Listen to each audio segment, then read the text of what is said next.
respected principal, sir, teachers and my dear students.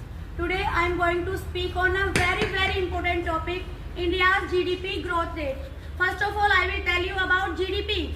GDP is a sum total of all goods and services produced during an accounting year within a domestic territory of a country.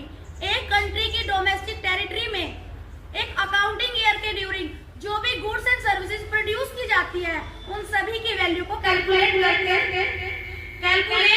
GDP को calculate कर लिया जाता है। या ये कह लीजिए कि जीडीपी ग्रोथ रेट जो होती है वो किसी भी कंट्री की फाइनेंशियल ग्रोथ की एक स्टेटमेंट होती है, एक रिपोर्ट कार्ड होता है जो हमें बताता है कि कोई कंट्री किस रेट पे ग्रोथ कर रही है।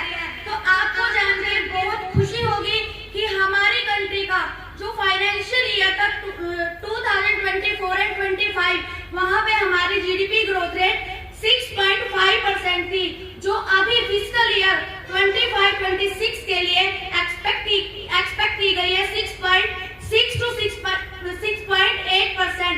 मतलब हमारा जीडीपी ग्रोथ रेट में स्लाइटली इंक्रीजमेंट हुआ है और जिससे पता चलता है कि हमारी economy in the all world एक अमर्थन इकोनॉमी उभर के सामने आया है। एक बहुत तेजी से ग्रो करने वाली हमारी इकोनॉमी इंडिया की बन चुकी है। क्या आप ये नहीं जानना चाहोगे कि इस इकोनॉमी के जीडीपी ग्रोथ रेट जो कंटिन्यू बढ़ रही है, बेटा इसके पीछे रीजन क्या है? सबसे पहले तो इसके पीछे रीजन है हमारी कंट्री की डोमेस्टिक डिमांड। हमारी कंट्री की Indian day by day goods and services की डिमांड इंक्रीज करते जा रहे हैं, जिससे टोटल आउटपुट में इंक्रीजमेंट होता है और जिससे हमारी जीडीपी ग्रोथ रेट भी इंक्रीज हुई है। सेकंड आता है गवर्नमेंट इंफ्रास्ट्रक्चर।